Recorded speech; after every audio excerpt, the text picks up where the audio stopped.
just like the 500-year-old Mayan Chilambalam had connected 1776 to a 13-stepped countdown ending in the return of their god, the reverse side of the Great Seal is essentially that same imagery. In Roman numerals, 1776, a 13-stepped, uncapped pyramid over which is hovering the eye of Apollo.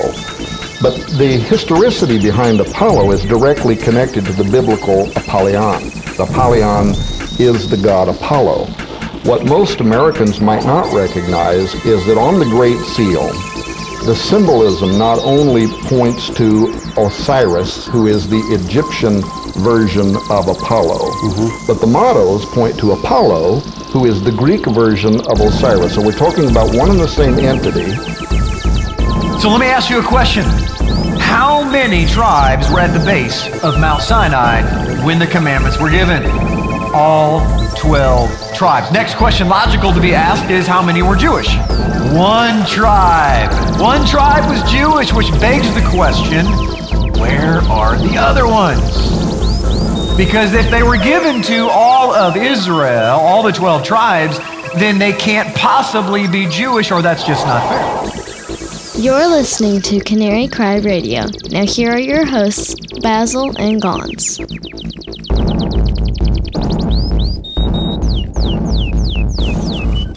Hey everybody, welcome to Canary Cry Radio. Once again, thanks for tuning in this week. As promised, we are here with Rob Skiba to continue the conversation that we started last week. Rob, how you doing this week? Oh, I'm doing great. We had a lot of fun last time, so I'm looking forward to continuing.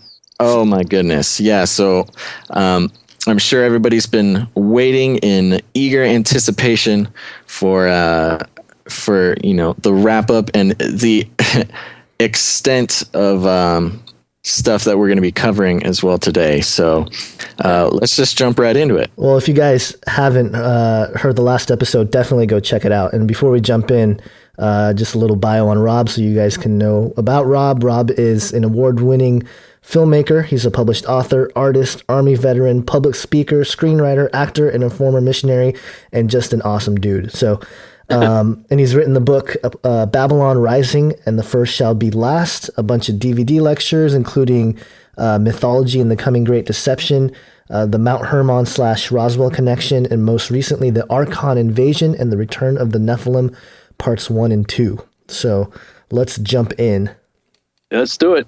You know, you go a lot into the symbolism in, our capital in the United States here and all the things that you find there, the symbols of Osiris and a lot of stuff that Tom Horns talked about and in Apollyon Rising 2012, and you kind of build on that stuff. Yeah. One of the things that I found that I didn't know that I thought was really interesting was the rotunda. And I knew about the painting of the apotheosis of George Washington and all this stuff. But you brought up the fact that they bring, when presidents pass away, they bring them in there, what they call the lying in state. Yeah, that was, I had read Tom Horn's stuff on it. And so being an investigative reporter, I went to see my family over the Thanksgiving holidays. And my sister lives in Washington, D.C., actually in Virginia, but just kind of outside D.C. So my parents offered to send my wife and I down to see my sister for a few days, and so we're like, so I got to go to DC. I've got to, because now that I've taken the red pill, right? I've got to go there with eyes to see, because I've been there many, many, many times before, but I didn't have the glasses on, Right. So now that I had the glasses on, took the red pill, I'm ready to go, and we only had 5 hours. Which you can't do hardly anything in 5 hours in DC. You need like 2 weeks to be there. So I had to be very strategic in where I went. And of course, the Capitol building, I needed to go there for myself and look into these things. And so when I'm going on the tour and they're telling me about the rotunda and everything in it and stuff, and I asked about the painting up top, and she gave a kind of a lame description of the apotheosis of George Washington. And I said, well, when was the painting finished? Because that was the one thing I wasn't clear on. Like, when was this thing put there? Right. And because I had gone through the little movie, they give you a little movie on the building of the Capitol and everything, and I knew roughly the time frame that it had been built, but I didn't know when the time frame was when the painting was put in. And she said 1865. And so immediately I thought, whoa, isn't that the year Abraham Lincoln was killed? And she says, yeah, as a matter of fact, he was the first president to undergo the lying in state ceremony. So I said, what's that? And she said, well, that's when they bring the president's body into the rotunda, right underneath, right in the center, which is directly below the apotheosis. Right. And they basically leave the body there for a little while, and the excuse is so the public can have a viewing and mourn the president. But when you think of what these occultists are actually all about, you realize all this is Egyptian Babylonian mystery school stuff still being practiced today. And every president that has ever died since Abraham Lincoln has undergone the lying in state ceremony under the apotheosis of George Washington. Yeah, that blew me away, because I remember when I was a kid, I was probably like 10 years old when Nixon passed away. Yeah. And, we just gotten cable TV, and they had this like 24-hour stream of the rotunda, and the casket sitting there, and I'm watching, I'm going, this is really boring. It's just like a live feed of that with people walking through, and I'm like, wow, this is really boring. But now that I know, it's like, wow, there was a reason behind it, an esoteric, occult reason behind it. Yeah, and just so our listeners are familiar, why don't you give just a short description of what the apotheosis of George Washington is and sort of what it means? Yeah, it's really bizarre. You got people like David Barton, who's out there talking about the Christian heritage of our country. This is a Christian founded nation, and our founding fathers were great, and blah blah blah. And movies like Monumental with Kirk Cameron. Oh gosh.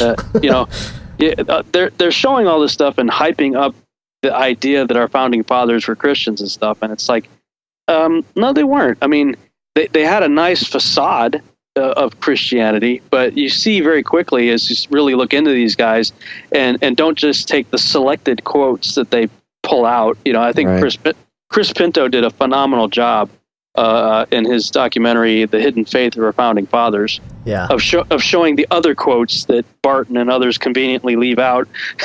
Which are just bizarre to hear. Oh, yeah, and it's sick. You realize these guys were actually deists that were heavily entrenched in the occult.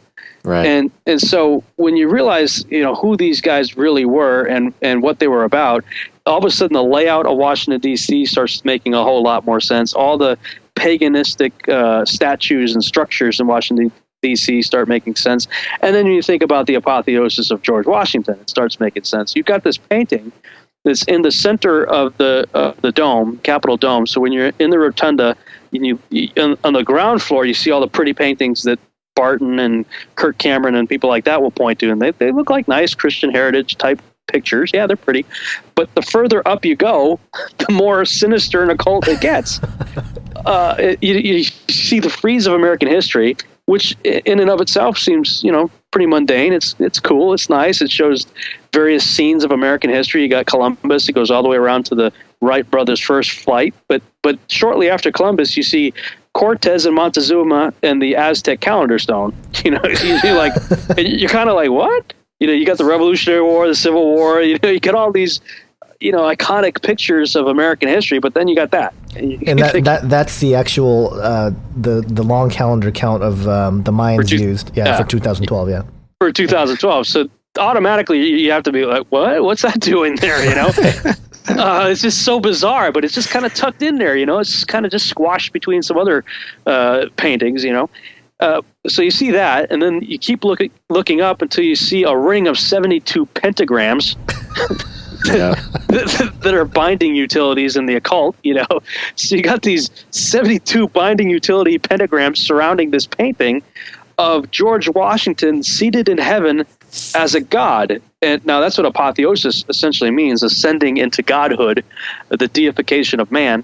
But if this is supposedly a Judeo-Christian founded country, and this is a scene in heaven, well, you think you might see Yeshua there, maybe Abraham, maybe Moses, Gabriel, Michael, something. No, you don't see any of that. You see Vulcan, you see Minerva, you see Mercury, the messenger of the gods, and seated at his feet are the founding fathers taking notes.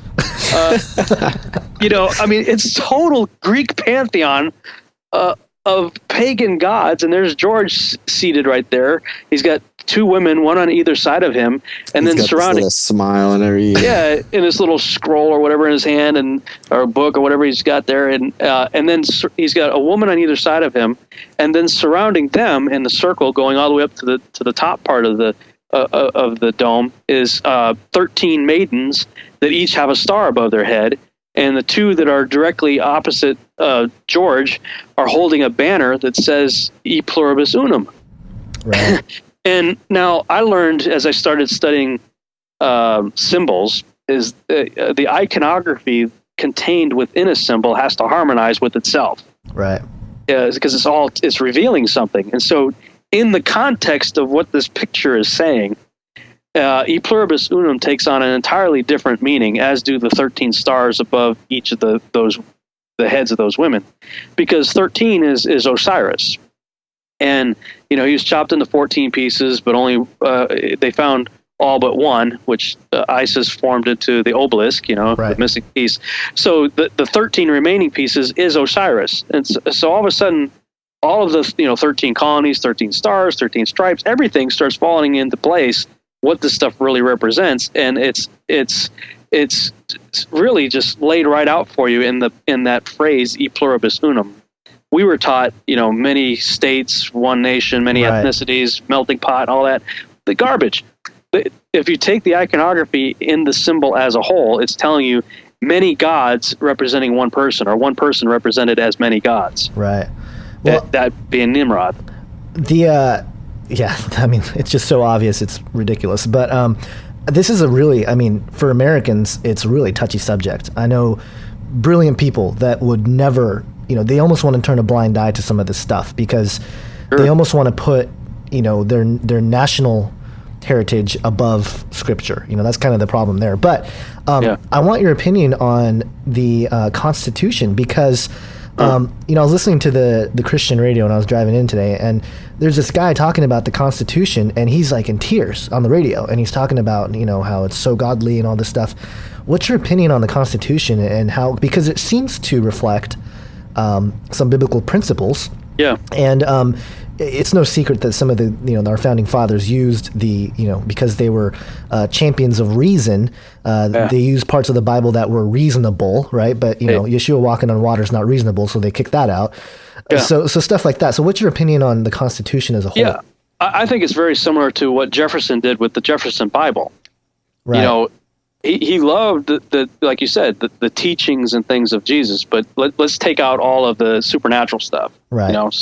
So the President's Bible, the Jefferson Bible, is so edited that it's definitely not the Yeshua that you and I believe in. Right. But I do believe that, like you said, they're men of reason, and clearly the biblical principles are sound. And so if you're going to build a viable country, what better way to do it than to build it on good, solid, viable principles that are proven to work. Right. But I believe that they did that with the intent right from the beginning in the whole New Atlantis idea of doing so with the intent of self-destruction. That it had to be built to a superpower, and the way you could do that would be to follow biblical principles, because it works. Right. But with an end goal in mind, because they saw the end from the beginning. They knew what they're doing right from the start. When you look at what Francis Bacon was writing about the New Atlantis, and Chris Pinto's done, again, a phenomenal job of tracking all that down and putting it into a documentary, the New Atlantis and Riddles and Stone and Eye of the Phoenix, all great films. Yeah. To illustrate this, and we're unfortunately on the tail end of it now, where the self-destruction side of it is about to manifest. But and this is something this is just a theory that I'm working on, that God basically impressed upon me to look into the reason the four presidents are depicted on Mount Rushmore. Why those guys? Why is it? I think it's George Washington, Jefferson, Franklin, Delano Roosevelt, and Lincoln. Right. Why those guys? And it's been like this thing like a thorn in my head. It's like, I got to get this thing out because it's really driving me crazy. And have you ever heard of de facto government versus de jure government? The only time I heard about it was when you mentioned it, and I actually looked into it a little bit. It's very interesting. Yeah, I'm not articulate enough to talk a whole lot on it, but it is heavy, and I'm still trying to wrap my head around it. But when I discovered that, and I would encourage your listeners to just start Googling de facto government versus de jure government, and I think it's DEJURE or something like that. Google will correct it for you. But essentially, there was the constitutional government that was set up in 1776 with the Constitution that we were just talking about, the biblical principles and all of that. But then you had, and that of course is, you got George and Jefferson depicted there as the key players in that. Then you have the Civil War, which effectively divided our country and put it into a state of martial law. The country went under martial law during the Civil War under Lincoln. And so basically what happened, and this is just, I'm talking allegorical here, like a metaphor. If you can imagine, everybody in Congress basically got up and went to the building next door, and left the seats of the House of Representatives and the Senate empty from the original government and set up a new government that was the de facto government. Right. And basically what they did was they created a 10 square mile corporation called Washington, D.C. It is only a 10 square mile corporation. And everybody in America essentially elects to be an employee of that corporation and subject to its laws, which are not constitutional, many of them. One of them being that an attorney, there was an article in the original Constitution that said that an attorney could not hold public office. Well, how many presidents in recent time memory, including our current one, it comes from an attorney background? Right. That automatically messes up the different branches. You're supposed to separate the judicial branch from the executive branch, but if you've got a guy in there who's an attorney, electing people to be or choosing, Supreme Court justices and whatnot, the whole thing gets messed up. Right. And so. And he was obviously involved with that, Abraham Lincoln, creating that, or setting the stage for that anyway. And then you got FDR, and all you got to do to figure out what he's about is flip over the back of your dollar bill. Right. He put that in motion, which I believe is the final stage in the New Atlantis program.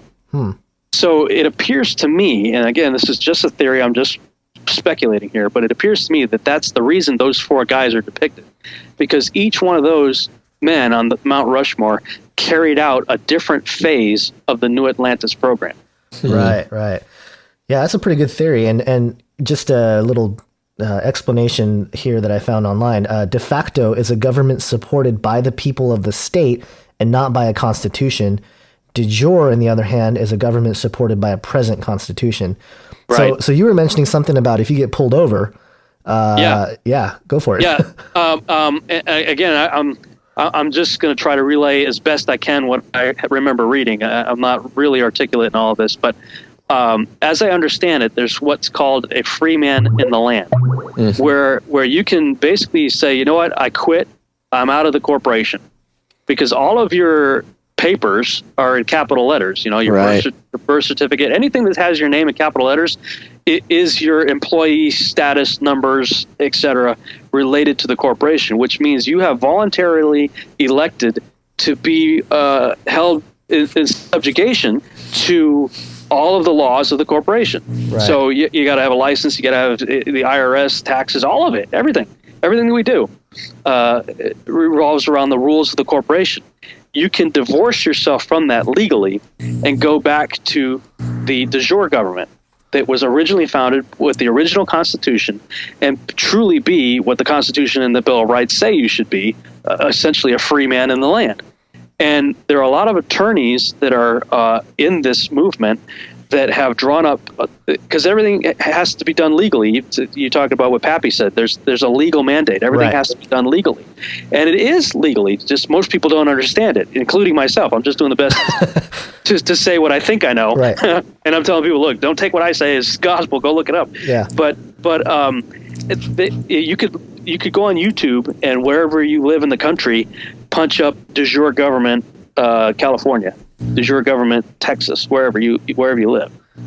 And you'll see that there are chapter meetings taking place all over the United States where they are legally becoming free men in the land. So what does that mean? That means you don't. It's problematic in a sense that everybody else is in the Matrix. Right. You just think when Morpheus is taking Neo through the little tour, and the lady in the red dress walks by. Everybody else is still stuck in the Matrix. Right. So there's issues you got to deal with there. But for instance, they're saying you don't need a license. You don't need, you're not subject to the rules of the corporation. So if you get pulled over, you show your free man in the land papers. And even though they may take you to jail, when the judge, if he's in fact stays to the law, looks at it, he realizes that we have no jurisdiction over you, and you have to be released. So Yeah. there are a bunch of people on YouTube you can look up that have done this, and they're giving testimonies and stuff. And again, I just tell people, look it up, check it out for yourself. But it appears to me that that's what's going on, and that to your original question about the Constitution, that's the way we were all supposed to be. Right. Free men created equally, with certain rights that are not supposed to be taken away. And that explains why with this de facto government, it's so easy for them to shred the Constitution. Right. Because that corporation doesn't have the 1776 Constitution. They have a different one that was drawn up under martial law during the Civil War. Right. Which makes all the stuff going on now. It makes sense. Makes sense. Right. Yeah. Because the rest of us are scratching our heads going, how in the world is this happening? Right. How we all grew up learning about the Constitution and all. How in the world? This is when I finally realized, after I started doing the research for actually the Mythology and the Coming Great Deception DVD, when I discovered that all the presidents are related to each other, going back to one guy, King John Lackland of the House of Plantagenet, signer of the Magna Carta. It's like, okay, if we truly have presidents of the people, for the people, by the people, what are the statistical odds that all of them would be related to the same guy? Right. And you got Obama, who's related to both George Bush and Dick Cheney. And you got Mitt Romney, who's related. CNN reported him being related to 6 other presidents. Right. So, they're telling us in plain sight, yeah, the whole thing's a scam, but go ahead and punch your Chad and make yourself feel like you're still part of the system. Right. that you actually have a voice.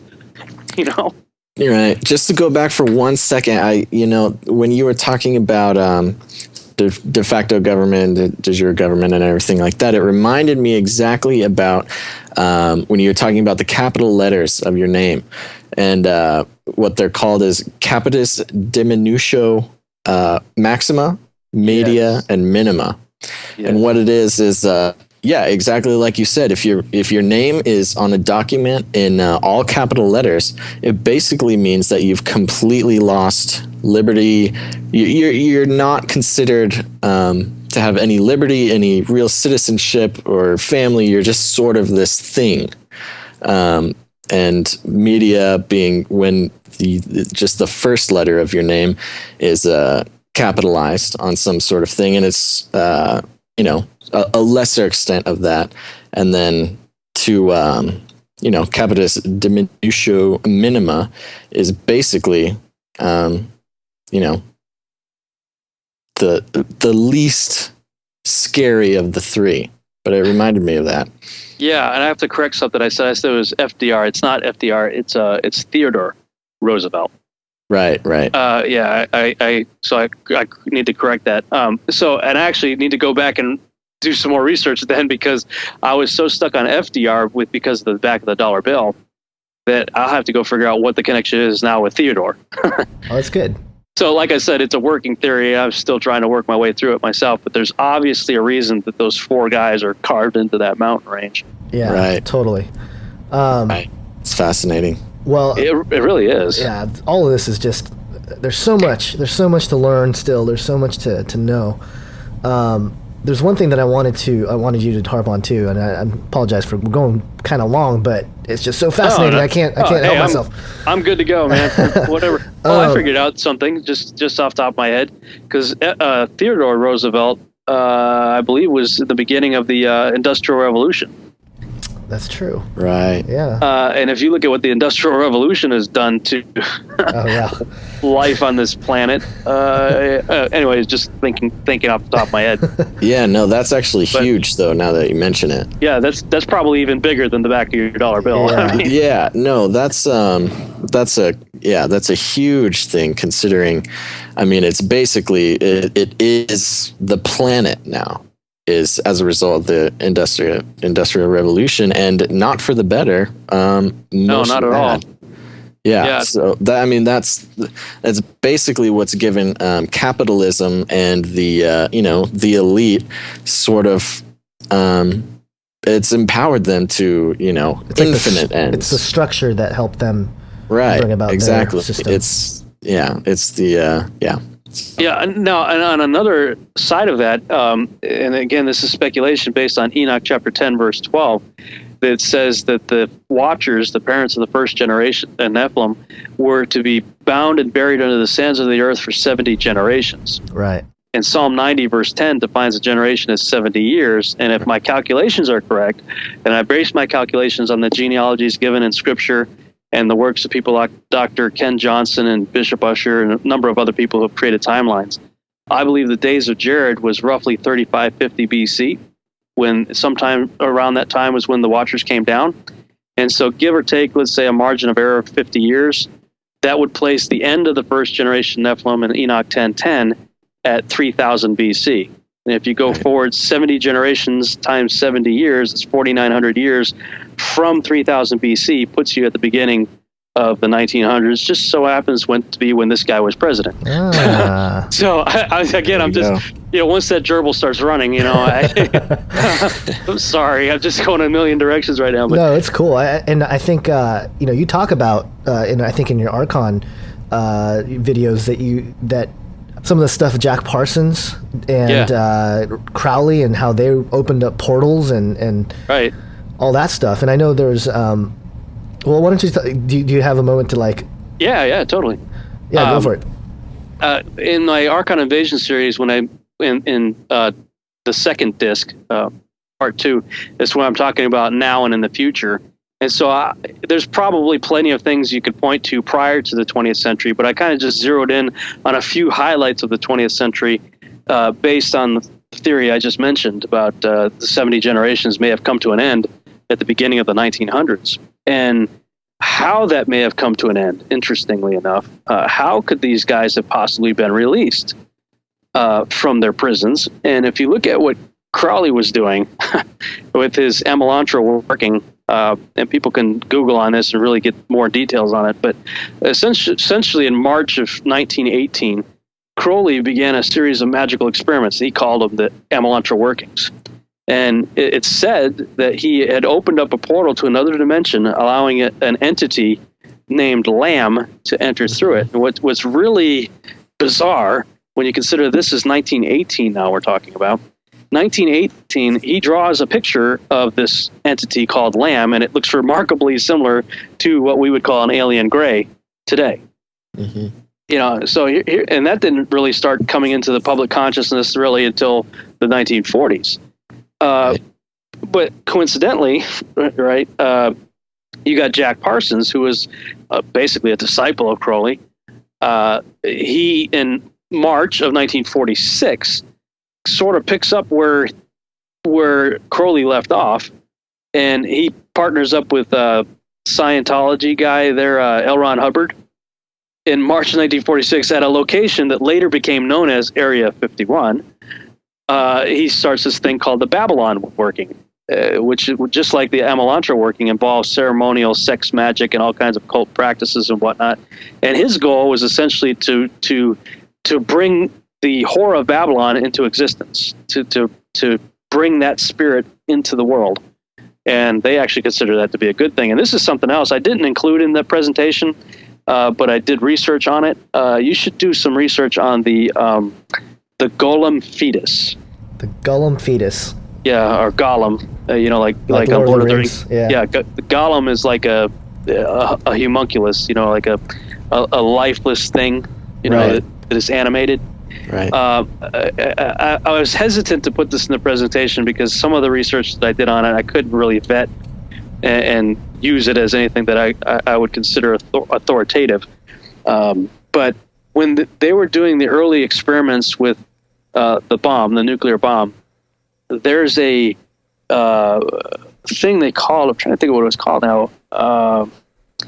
Oh shoot, I can't remember the name of it, but they had a word for it. But basically, it was a big metal. I think it was called jumbo. I think they call it jumbo. This big steel enforced concrete canister of some sort that didn't appear to serve any real purpose. But this thing was carted into place when they were testing the explosion of the nuclear bomb. Supposedly, Parsons he got, I guess, his wife or girlfriend or somebody pregnant during this Babylon working thing, and put the fetus, it was dead, that's why they call it a golem, into, I think it was called Jumbo. And when the nuclear bomb blew off, supposedly this thing came to life, and there's all kinds of weird stuff surrounding it. So I'll just say, do a Google on the golem fetus and Jack Parsons. It's crazy stuff. That's dude. bizarre. I've never heard of that before, and that is blowing my mind. The homunculus? Homunculus or golem fetus, and I think it's Jumbo. I'm going to see if I can look it up while we're talking. And some of the dates seemed off, though. That's why I couldn't really nail it down as anything that I was ready to. I find it interesting just right off the bat because Golem is referring to sort of a Jewish Kabbalic magic being. And I find it interesting because of there's been a recent sort of rebirth of Kabbalah and the sort of, that sort of magic. And it's interesting to hear that's happened so recently in history. Yeah, and the thing was like a metal egg, right? So that harkens back to the lore of like Semiramis, popping out of the river and the egg and all this stuff. But there's some interesting articles on ancient Kabbalistic magic and the Tree of Life.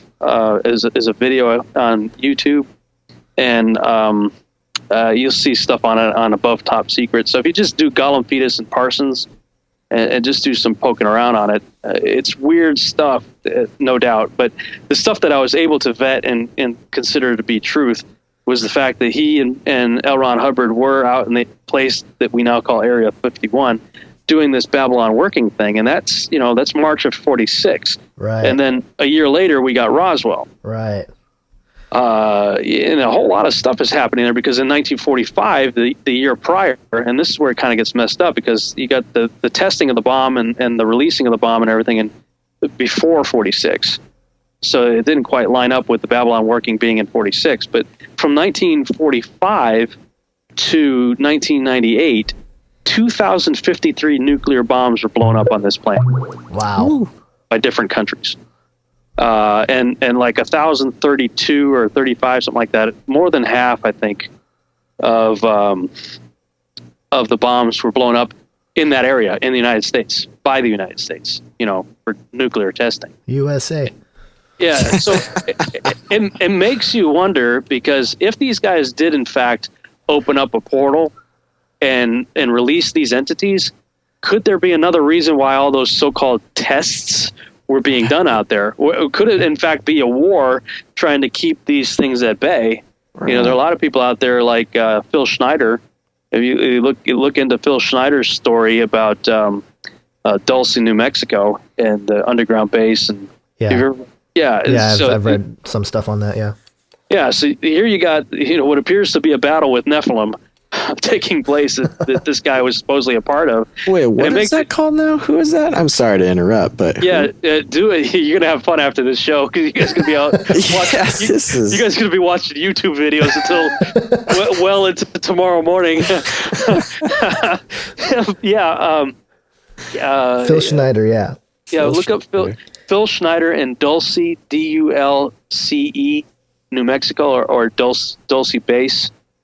Dulce Base, and you'll see his recorded testimony of what apparently was a war that took place with the military against the Nephilim, I guess. I mean, I don't know what else to call it. Yeah. Right. I think when he reported it, he was talking about like the Greys and Greys, reptilian and stuff. Yeah, that's what I'm seeing here. And with regard to reptilians, that was something I used to just kind of scoff at. You got David Icke and other people out there talking about the reptilians and stuff. Right. And I didn't pay much attention to it. I kind of wrote all that stuff off. But recently, my wife and I were talking and looking at another reason why they may have created the animal-human hybrids to begin with, is we know that God created us in his own image. Right. But if you look at biblical descriptions of angels, you got a number of different types. You got seraphim and cherubim and archangels and watchers, guardian angels. There's all these different types of angels that we think about. But in Ezekiel, when you see the angels that are coming down with the wheel within the wheel deal, they're described in a very interesting way as having a humanoid shape.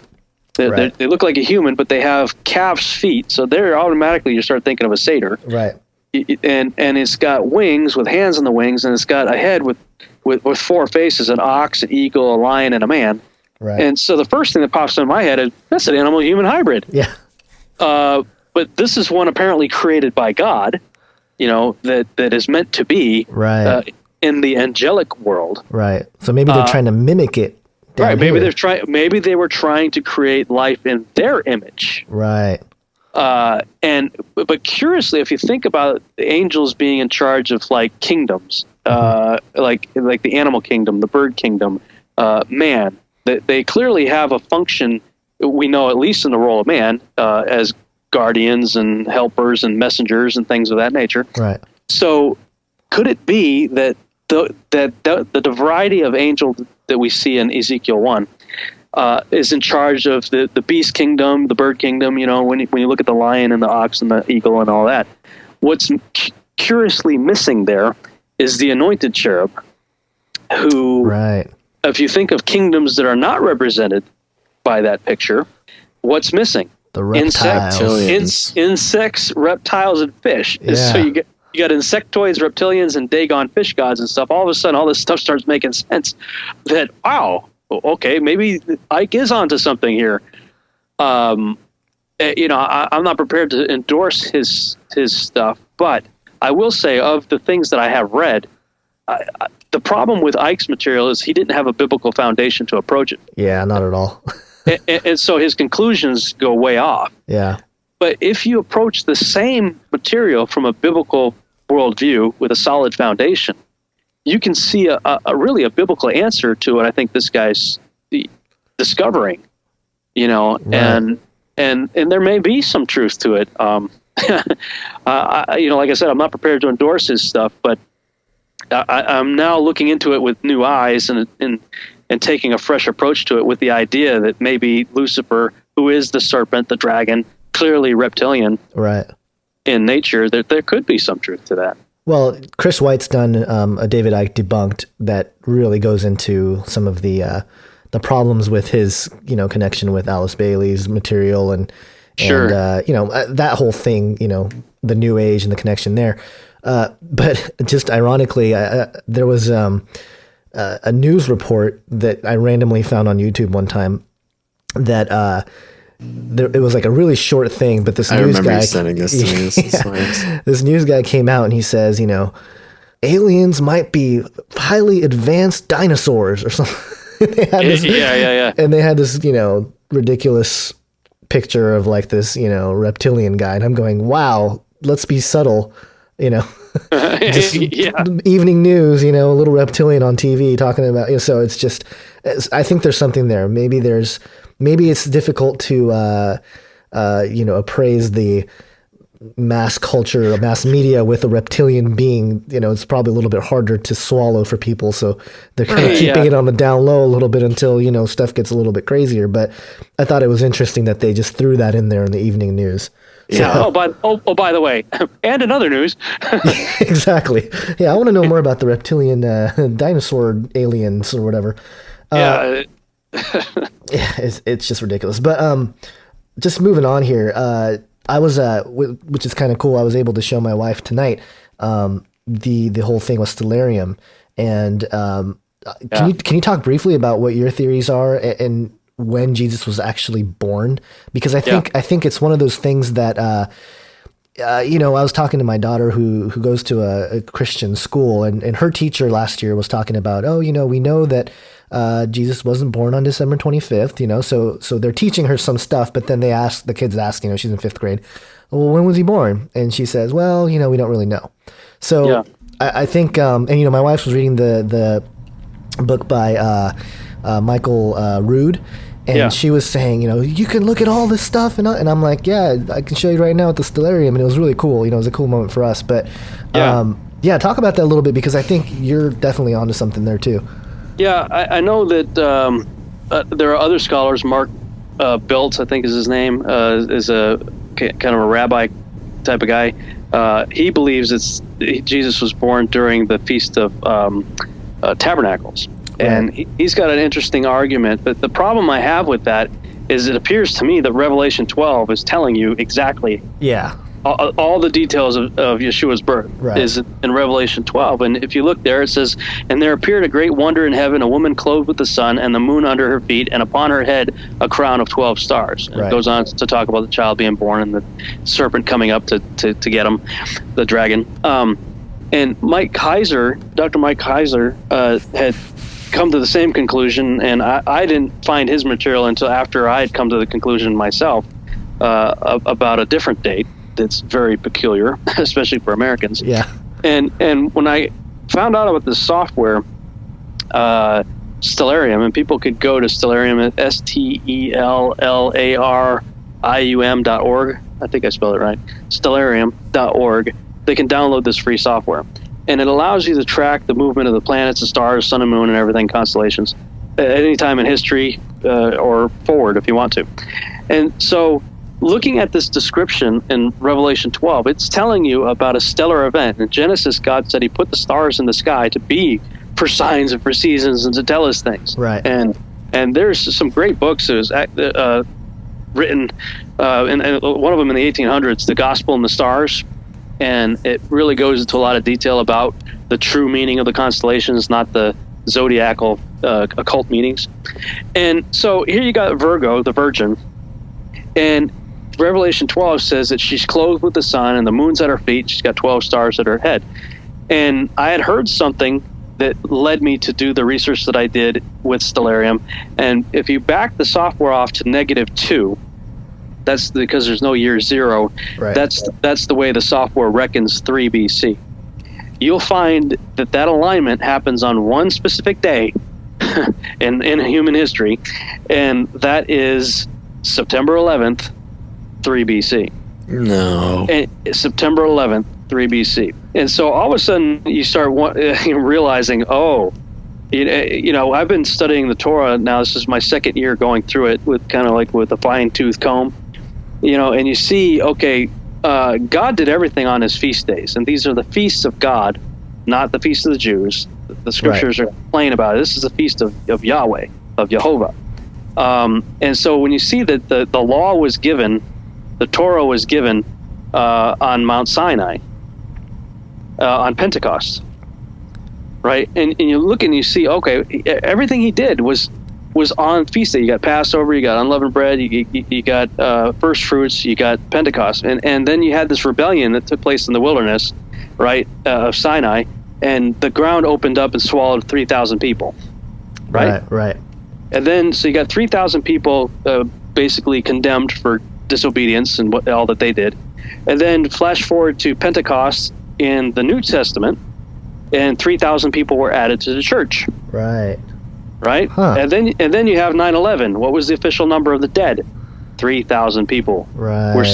Oh my gosh. Were sacrificed, I believe, in an occult ritual that was totally an inside job by the occultist Illuminati.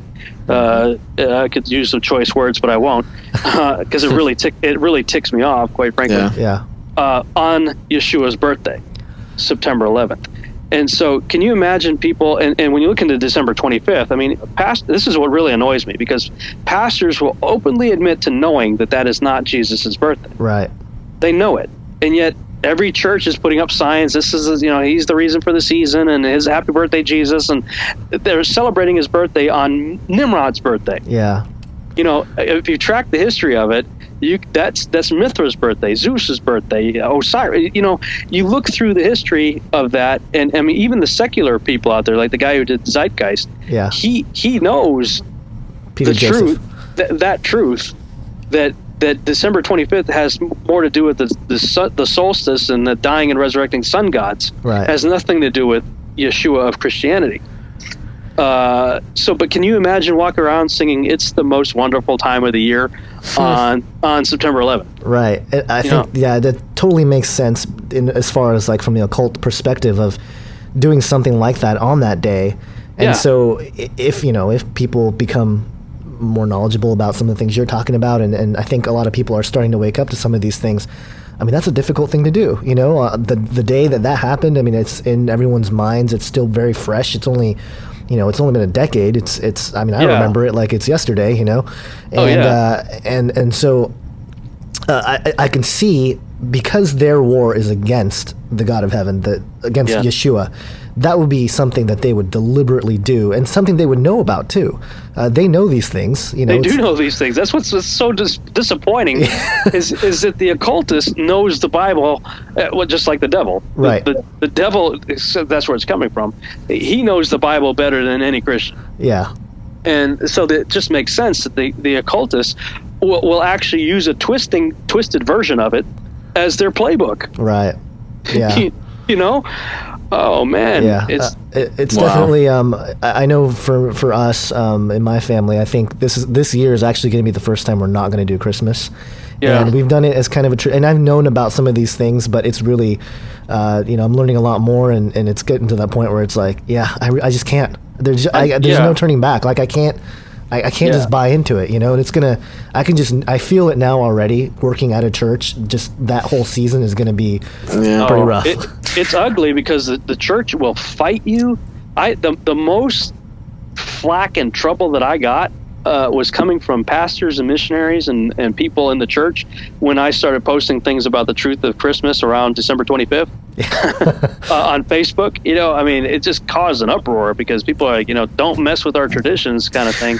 Right, and it's just, oh my gosh, it's just amazing how it's used, again, in the system that we live in.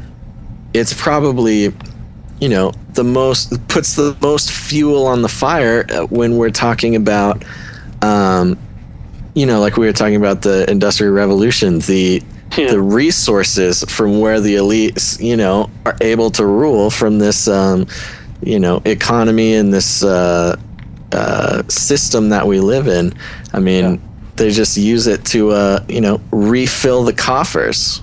Oh, and it's horrible. It actually, my journey into studying Torah and then learning about the feasts of God, the true holidays, I now call Christmas and Easter beast feasts because they are totally related to the Antichrist. They have nothing to do with Jesus Christ. Yeah. So now that I'm on the path of Yehovah and following his feasts, it's a radical change. But I got started on that journey on Black Friday, actually. The day after Thanksgiving, everybody gives thanks for everything that they have, right? And the next day, everybody goes psycho, killing each other over Tickle Me Elmo, right. In the store the next day, so that's an ugly day anyway. And I was feeling pretty sick just because I hate Black Friday, but there was something more to that in my spirit. There was just a heaviness that sat on top of me, and I had to pull over. And I didn't know this at the time, but the same thing was happening to my wife on the other end of town. Mm.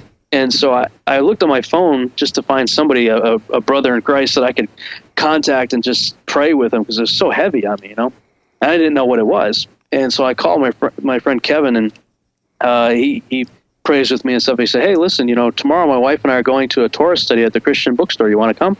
And I'm thinking, Torah study at the Christian bookstore? What are you talking about? On a Shabbat, on Saturday. And so I thought, sure, why not? So we went, and they were studying the portion of the Torah where Joseph is sold into slavery. Right. And the question was asked, how many parallels can you see in the life of Joseph and the life of Yeshua? And I never ever considered that, I never made that connection. So I just off the top of my head, just looking at parallels between these two individuals, I came up with 25 parallels in the life of Yeshua and the life of Joseph. And I'm like, whoa. Of course, by the end of the session, everybody else was giving their input. There was 30-something parallels. And I was hooked after that. And, then because when you have to understand that in the New Testament, the good Bereans, right, they were searching the scriptures daily to see whether these things be true. Right. They weren't reading the New Testament. Right. it hadn't even been written yet. Yeah. So what were they reading? They were reading the Torah and the prophets. Right. And so for me, somebody who grew up in a New Testament Bible-believing church environment, the Old Testament was good for a few Sunday school stories, and but that was about it. We didn't spend much time in the Old Testament. Right. Finding Yeshua in the Torah was absolutely amazing. And the preface of a book tells you how to read the rest of the book. Right. And so the first 5 books of Moses is the preface for the 66 books. Yeah. And Paul, who was somebody that I never really got, like I get Peter, but I didn't really get Paul. He was just, it's like Batman and Superman. I get Batman. He's a rich guy trained in martial arts. He can get hurt. I get him, but Superman, you just can't relate to the guy. Yeah. And that was the way I felt about Paul. He was just like this super guy. I couldn't relate to him until I started to see what he saw. Here's this guy who was a learned Pharisee, a Pharisee of Pharisees, studied under Gamaliel of the tribe of Benjamin. This guy knew his Torah inside and out, probably had it memorized. Right. And when you look at his writings in the epistles, it's him getting it. And we get the benefit of seeing him get it so that we get it. Right. He's going, oh, this is the great mystery. I get it. And he's relaying what the law and the prophets had to say about the coming Messiah and revealing who Yeshua is from what we now call the Old Testament. Yeah. And we miss all that with Christmas and Easter, and you're totally missing the boat, guys. And like you, as soon as I understood that, I couldn't go back. There's no way. I couldn't even go back to the normal Western church model either. My wife settled into a house church where it's about 20 of us that just get together in a house church. But I'll tell you what, we start at about 3 p.m. and we go to midnight, 1 a.m. Wow. There you go. Just because we're jacked out of our minds and we're so excited about the scriptures, we can't get enough of it. Right. Yeah. I go to a regular church now, and I'm looking at my watch going, okay, when's this guy going to stop talking about character? Yeah. Something we should all have by now, Yeah. Well, that's really fascinating. Yeah, it's definitely just in the few days that I got to spend hanging out with you guys in Branson. That just the insight you gave me, Rob, has definitely changed the trajectory of a lot of the stuff that you mentioned just now. And you have a show on Blog Talk Radio if people want to check that out. It's called Revolution. What was it? Revolution Radio. It's blogtalkradio.com/revolutionary radio. Revolutionary Radio, yeah. And you got 3 interviews with Pappy, the guy who, his name's Dr. Russ Hawk, Houck, and just got his book today, and I'm really looking forward to digging into that stuff. And he was saying how Paul would be rolling in his grave if he found out what some of the churches were teaching on his writings. So that's a book. Let me just warn you. You're probably more prepared for it than most Christians are, just from the journey you've already been on. Yeah. But like that book really messed me up because it's a paradigm shifting book. Yeah. And basically, it's called Epidemic: Examining the Infected Roots of Judaism and Christianity. And he shows how basically Christianity is following the exact same path that the Jews followed that led them into Pharisees and Sadducees and all the people Jesus was fighting with the whole time he was doing his ministry. Right. How they had taken the things that God said and spun it off into so many things that God didn't say that made it so burdensome to even follow God. And Christianity has followed a similar path, although they didn't make it burdensome. They made it too easy to get into apostasy, quite frankly. Where so many of the things that we do in the Western church is straight out of Babylon. Right. And when you read Pappy's book, there's going to be things, especially if you're not prepared for it. Like it ticked me off on a number of occasions. I'm like, this guy's full of crap. I toss the book, but I'm programmed to be like a Berean. 2 Timothy 2:15 is my life verse. Study to show yourself approved. And so when I see something or hear something, or I'm compelled to go look it up for myself. Yeah, I'm looking forward to finding out more about I think one of the things he mentioned was that the New Testament was originally written in Hebrew. Yeah, and I've never even heard that before, so I'm looking forward to finding out more about that, because that's just kind of that's an interesting trip to go on. I have a Aramaic New Testament that's really cool. It's loaded with footnotes and stuff. It's written by a Messianic Jew, a guy who was basically asked, he was challenged. He tells a funny story. He was challenged by Campus Crusade for Christ to help them translate Hebrew from some of the Hebrew texts.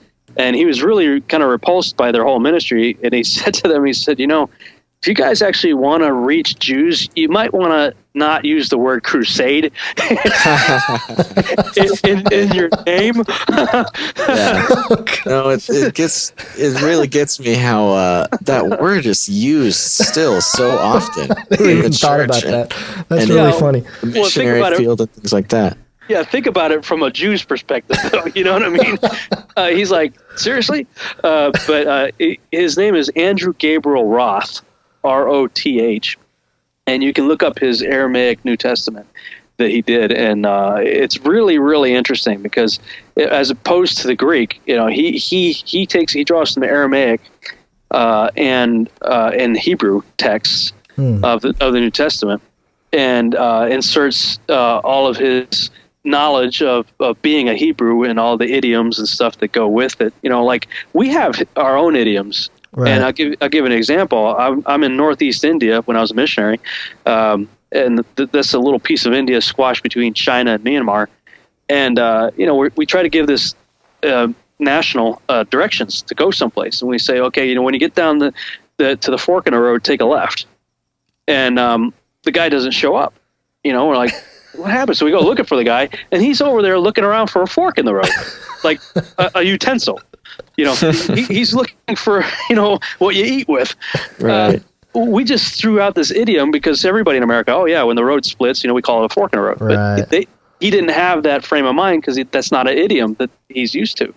And so when you understand that the Bible is actually loaded with Hebrew idioms that we in our Western mindset, or even in the Greek mindset, totally miss. Right. And when you miss the idiom, you actually miss the point of some of the, like the day, no man knows the day or the hour. Right. Probably heard that one. Yeah. That's actually an idiom that relates to a specific time that everybody knows. Right. That is called the day that no man knows the day or the hour because it's a 2-day event that requires 2 witnesses to go out to the Temple Mount and look out a specific area on the horizon to see the sliver of the new moon, to see if it is at the specific angle on the horizon. And that's when the Feast of Trumpets begins. Right. Fascinating. It is an idiom related to the Feast of God that is actually telling you when Yeshua is coming back. He's coming back on the day no man knows the day or the hour, which is a 2-day event. Yeah. So you don't know which day of those 2 days, but you can know that he's coming back on one of those 2 days, which will be the Feast of Trumpets. Wow. So that's why they're called mikras. That's why they are the Hebrew word used with regard to the feast. It has to do with assemblies, holy convocations, or we might consider rehearsals for what they call appointed times. Right. So in other words, God says, I'm going to do everything on my appointed times. Moses, here's the script. And the main actor, the main character in this story is my son Yeshua, and he will follow his lines perfectly, hit his mark every time. And when you realize that he died on Passover, not Easter, right. Or not Good Friday. I mean, how do you get 3 days dead in the tomb from Friday to Sunday? I'll never know. I always we played the game for how long? But he died on Passover, which would have been a Wednesday, which was and so and you got Wednesday, and you got 3 days dead, and he's raised by Saturday. Okay, so he's died on Passover. He was buried on unleavened bread. He rose on first fruits, and the Holy Spirit came down on Pentecost. Every one of those on the dot. Right. So if there's 7 feasts and he's hit the first 4 on the dot, it just stands to reason that what's left to be fulfilled will happen exactly on the dot on the script. And it's not December 25th. Right. So I believe Yeshua, is coming back on his birthday, which is Yom Teruah, the Feast of Trumpets, which was September 11th, 3 BC. Cool. So if you're celebrating his birthday on Mithra's Day, you're going to miss the party. Oh my goodness. Well, yeah, totally. And last thing here, because we're going way long and it's awesome. I love it. Hey, I'm good for long as you're good. So don't worry. We're gonna have to do another show with you, man, because this is just awesome stuff. We can just go on forever. But just to wrap it up, I wanted to ask you just what your predictions are, what you think we'll see in the near future, and some of the stuff you've looked at using Stellarium, that program, and some of the blood red moons and stuff like that. Yeah, I'm not going to lie. I downloaded and installed it during this. Yeah, while we're talking. It's awesome, man. I had it. I downloaded it, while in Branson, and it was a lot of fun. It's cool. Yeah, it's an addictive program. Yeah. You will be addicted. Okay, so what do I think's happening in the future? Well, the Moed, or the Moedim, that's one of the Hebrew words for the feasts. That means appointed time, place, or meeting. Mikra means assembly, convocation, rehearsal. So what the feasts are appointed times that we are supposed to be rehearsing every year. And this is not legalism, guys. Right. This is I have people arguing with me, oh, you're not going to get me under the law. I'm like, do you find it legalistic to celebrate Christmas and Easter? No. Then why would you think it to be legalistic to have a party when God tells you to have a party? Right. Because this is, I mean, especially the fall feast, man. This is where God actually gives you a command to have fun. Yeah. With your friends and family, even drink strong drink. I mean, seriously, God said, like, Feast of Tabernacles, get your family and friends together and camp out for a week. That's like a command of God: is go camping with your friends and family and have fun. Because it represents the tabernacling with God in the wilderness. Right. So, if people want to fight about exchanging Christmas and Easter, you're losing 2 and you're gaining 7, 8 if you consider the Sabbath. Right. So you're actually getting a really good deal. Sounds like a good deal to me. It's an awesome deal, especially when you understand the significance of it and how God has done everything throughout history on these days, which leads to your question, Gani, what's left to happen. When you read the prophecy, like in Joel and some of the other prophecies about the last days and the day of the Lord, it talks about the sun is darkened and the moon turns to blood and things like that. Well, we've got what's called a tetrad, actually 2 of them coming up in 2014 and 15. And they just so happen to land on feast days. So it really gives you pause to think, oh, okay, there's something going on here. It's very significant that you have these blood moon tetrads happening, I think in 2014 during the Passover season, which would be the spring feast, and then in 2015 during the fall feast season. And I believe it's the book of Joel that says that these things will precede, they'll come before the day of the Lord. So if the day of the Lord is known to happen or start on Yom Teruah, Feast of Trumpets, then that puts it out to 2016, because the 15 is the tetrad that happens during the fall feast. Right. So if those precede the day of the Lord, then and this is just speculation, and I'm new to all this myself. I'm just going to point out something that I found fascinating and that I'm going to certainly be paying attention to in the coming years. Is that the Feast of Trumpets, Yom Teruah, begins in 2016 on September 1st. And you need to look this up. Go to 119ministries.com. Yeah, been there a lot since your wife told me about it. Yeah, he's got if you go to 119ministries.com and click on their teaching section, you can see video teachings that they have. Go to the End Times one and watch all 5 of them. They got 5 videos there. They're outstanding, and he really explains this stuff. But what really jumped out at me was he was saying, okay, if that's the coming of Christ, September 1st, or during which would be a 2-day event. So it could be the day before or day after, the day no man knows the day or the hour, Yom Teruah. Then back off 1,260 days.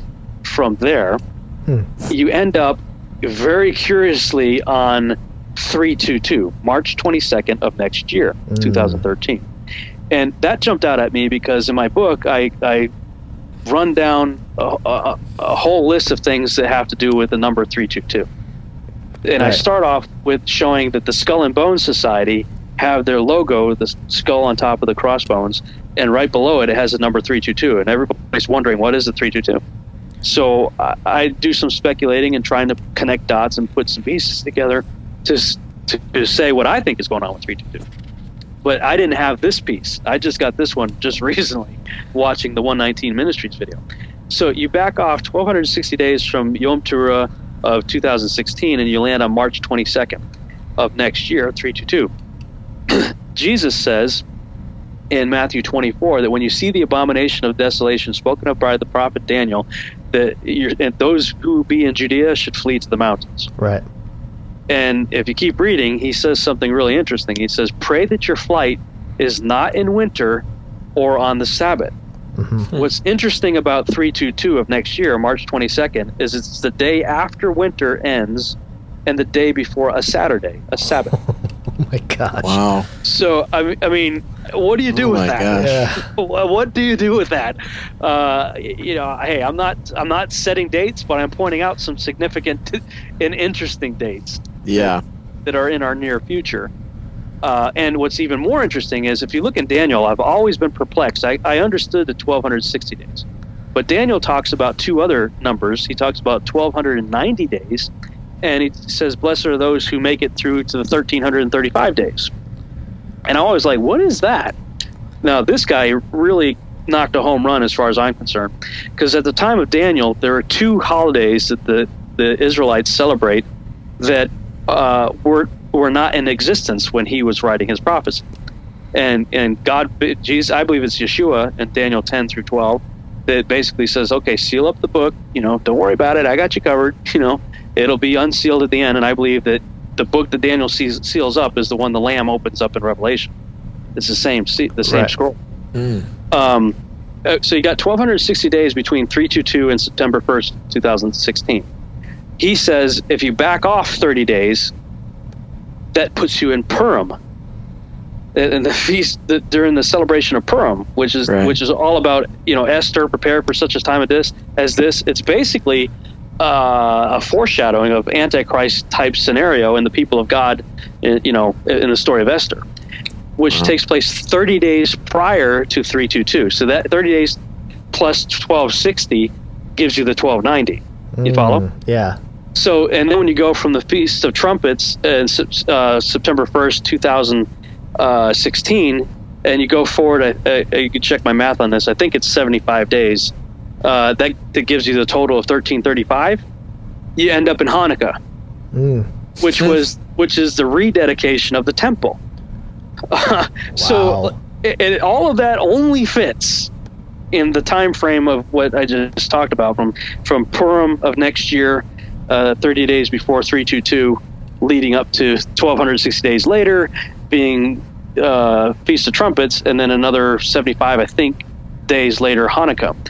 And what's interesting about the first Hanukkah is if you want to celebrate something on December 25th, celebrate Hanukkah, because what happened on December 25th is Antiochus Epiphanes, we talked about earlier, set up the statue of Zeus and offered up a pig to the false god in the temple on December 25th. And exactly 3 years later, the Maccabean revolt took place, and the Maccabees took back the temple, kicked the Romans out, got rid of Zeus, and rededicated the temple to the one true God. So if you wanted to celebrate December 25th, do that. Right.